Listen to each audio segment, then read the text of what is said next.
বাংলাদেশের সর্বশেষ গুরুত্বপূর্ণ আপডেট সংবাদে আপনাকে স্বাগত। শুরুতেই সংবাদ শিরোনাম, পরে বিস্তারিত। শুরুতেই জানাবো, গণজাগরণ মঞ্চের লাকি আক্তারকে গ্রেপ্তারের দাবিতে মধ্যরাতে উত্তাল শাহবাগ। স্বৈরাচার শেখ হাসিনার তৈরি শাহবাগ গণজাগরণ মঞ্চের অন্যতম সমন্বয়ক লাকি আক্তারকে গ্রেপ্তারের দাবিতে মধ্যরাতে উত্তাল হয়ে উঠেছে রাজধানী ঢাকার শাহবাগ। বাংলাদেশ ছাত্র ইউনিয়নের সাবেক এই সাধারণ সম্পাদককে গ্রেপ্তারের 24 ঘণ্টার আলটিমেটাম দিয়েছে ঢাকা বিশ্ববিদ্যালয়ের শিক্ষার্থীরা। এরপর জানাবো, ভারতীয় গণমাধ্যমে বাংলাদেশ সেনাবাহিনী নিয়ে সংবাদের প্রতিবাদ আইএসপিআর-এর। ভারতের গণমাধ্যমে বাংলাদেশ সেনাবাহিনী নিয়ে প্রকাশ করা সংবাদ মিথ্যা ও পরিকল্পিত বলে দাবি করেছে আন্তঃবাহিনী জনসংযোগ পরিদপ্তর আইএসপিআর। আজ আইএসপিআর-এর বিবৃতিতে বলা হয়েছে, ভারতীয় সংবাদ মাধ্যম দ্য ইকোনমিক টাইমস এবং ইন্ডিয়া টুডে সম্প্রতি সেনাবাহিনীতে অভ্যর্থনের সম্ভাবনা এবং চেইন অব কমান্ড ভাঙার মতো ভিত্তিহীন ও মনগড়া প্রতিবেদন প্রকাশ করেছে।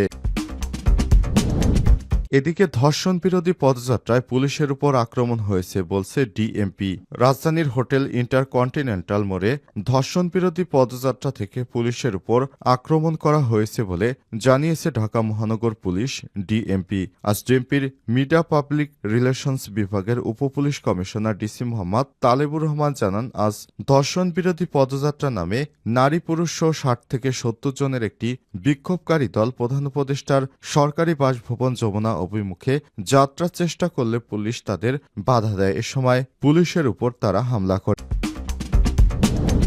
এবারে জানাবো, বিচারের মাধ্যমে আওয়ামী লীগের রাজনীতির ফয়সালা করতে চায় এনসিপি, বললেন নাহিদ ইসলাম। জাতীয় নাগরিক পার্টি এনসিপির আহ্বায়ক নাহিদ ইসলাম বলেছেন, নির্বাচনের ক্ষেত্রে আমরা বলছি, সামনে নির্বাচনটা একই সঙ্গে আইনসভা এবং গণপরিষদ নির্বাচন করা সম্ভব। এর মাধ্যমে একটা নতুন সংবিধান এবং গণতন্ত্রের পথে উত্তরণ ঘটানো যাবে।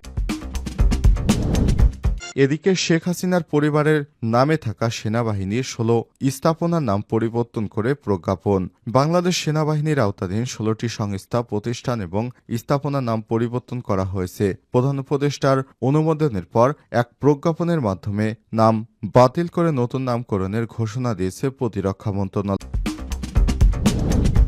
এবং সর্বশেষ জানাবো, পাকিস্তানের জিম্মি ট্রেনে অভিযান, 80 যাত্রী উদ্ধার, নিহত 13। পাকিস্তানের দক্ষিণ পশ্চিম অঞ্চলীয় বেলুচিস্তান প্রদেশে জিম্মি হওয়া ট্রেনে অভিযান চালিয়েছে সেনাবাহিনী। প্রিয় দর্শক, এতক্ষণ শুনছিলেন সংবাদ শিরোনাম, এবারে বিস্তারিত। তবে তার আগে বন্ধুরা, অনুরোধ থাকবে সংবাদটিতে একটি লাইক দিন। এই চ্যানেলে আপনি নতুন হয়ে থাকলে আমাদের সংবাদটি দেখতে দেখতে চ্যানেলটি সাবস্ক্রাইব করে রাখুন। কমেন্ট করে বন্ধুরা আপনার মূল্যবান মতামত জানিয়ে দিন আপনি বিশ্বের কোন দেশ থেকে বা বাংলাদেশের কোন স্থান থেকে আমাদের সংবাদটি দেখছেন এবং শুনছেন। এবারে বিস্তারিত।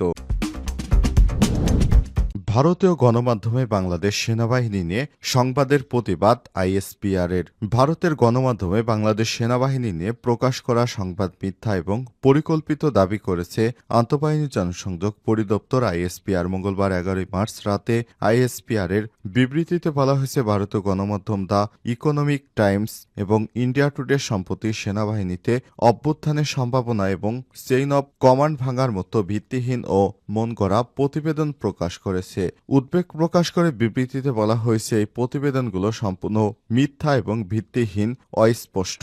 সুস্পষ্টভাবে এটি পরিকল্পিত বিভ্রান্তিমূলক প্রচারণারই অংশ, যা বাংলাদেশের স্থিতিশীল পরিস্থিতিকে নস্যাতের ষড়যন্ত্র এবং বাংলাদেশের সশস্ত্র বাহিনীর ভাবমূর্তি ক্ষুণ্ণ করার উদ্দেশ্যে করা হচ্ছে। এতে আরও বলা হয়েছে, আমরা স্পষ্টভাবে জানিয়ে দিতে চাই যে বাংলাদেশ সেনাবাহিনীর সুসংগঠিত, ঐক্যবদ্ধ এবং সেনাপ্রধানের দক্ষ নেতৃত্বে সাংবিধানিক ভাবে দায়িত্ব পালনে প্রতিশ্রুতিবদ্ধ।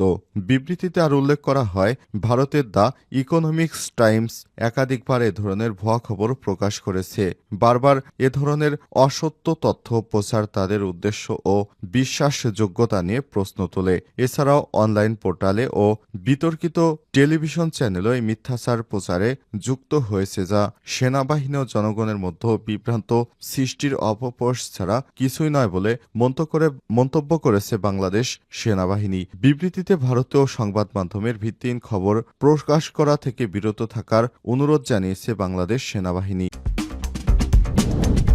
শেখ পরিবারের নামে থাকা সেনাবাহিনী ১৬ স্থাপনার নাম পরিবর্তন করে প্রজ্ঞাপন। বাংলাদেশ সেনাবাহিনীর আওতাধীন ১৬টি সংস্থা, প্রতিষ্ঠান এবং স্থাপনার নাম পরিবর্তন করা হয়েছে। প্রধান উপদেষ্টার অনুমোদনের পর এক প্রজ্ঞাপনের মাধ্যমে আগের নাম বাতিল করে নতুন নামকরণ ঘোষণা দিয়েছে প্রতিরক্ষা মন্ত্রণালয়। নতুন নামের তালিকা অনুযায়ী টাঙ্গাইলের ভুয়াপুরে অবস্থিত বঙ্গবন্ধু সেনানিবাসের নাম পরিবর্তন করে যমুনা সেনানিবাস রাখা হয়েছে। এরপর কিশোরগঞ্জের মিঠামইনে বীর মুক্তিযোদ্ধা আব্দুল হামিদ সেনানিবাস নতুন নামকরণ করা হয়েছে মিঠামইন সেনানিবাস। বরিশালের লেবুখালীতে শেখ হাসিনা সেনানিবাসের পরিবর্তে বরিশাল সেনানিবাস, শরীয়তপুরে জাজিরায় শেখ রাসেল সেনানিবাসের নাম পরিবর্তন করে পদ্মা সেনানিবাস রাখা হয়েছে। এছাড়াও চট্টগ্রামের ভাটিয়ারীতে অবস্থিত বাংলাদেশ মিলিটারি একাডেমিতে বঙ্গবন্ধু কমপ্লেক্সের নাম পরিবর্তন করে বিএমএ একাডেমিক কমপ্লেক্স রাখা হয়েছে এবং হালিশহরে বঙ্গবন্ধু শেখ মুজিবুর রহমান ব্যাটারি কমপ্লেক্সের নাম পরিবর্তন করে আর্টিলারি সেন্টার অ্যান্ড স্কুল রাখা হয়েছে। লাকি আক্তারকে গ্রেপ্তারের দাবিতে মধ্যরাতে উত্তাল শাহবাগ। স্বৈরাচার শেখ হাসিনা তৈরি শাহবাগ গণজাগরণ মঞ্চের অন্যতম সমন্বয়ক লাকি আক্তারকে গ্রেপ্তারের দাবিতে মধ্যরাতে উত্তাল হয়ে উঠেছে রাজধানী শাহবাগ। বাংলাদেশ ছাত্র ইউনিয়নের সাবেক এই সাধারণ সম্পাদককে গ্রেপ্তারের ২৪ ঘন্টার আলটিমেটাম দিয়ে মিছিল নিয়ে শাহবাগ মোড়ে অবস্থান কর্মসূচি পালন করেছে ঢাকা বিশ্ববিদ্যালয়ের শিক্ষার্থীরা।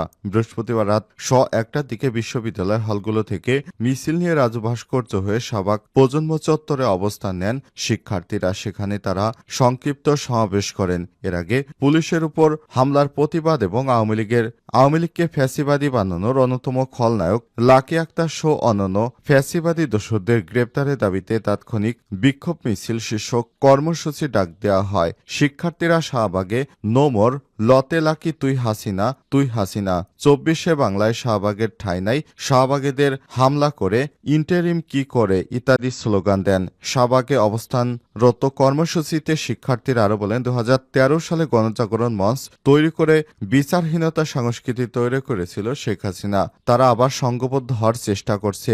বাংলাদেশে আর শাহবাগ ফিরবে না। লাকি আক্তাররা বিচারহীনতা সংস্কৃতি তৈরি করেছিল। তারা আজ পুলিশের উপর হামলা করেছে। এই বাংলাদেশে আমরা শাহবাগের উত্থান মেনে নেব না। এ সময় তারা আরো বলেন, প্রধান উপদেষ্টার বাসভবনের সামনে যাওয়ার নাম করে তারা আজ বিশৃঙ্খলা পরিস্থিতি তৈরির চেষ্টা করেছে। আইনশৃঙ্খলা বাহিনীর উপর হামলা করেছে।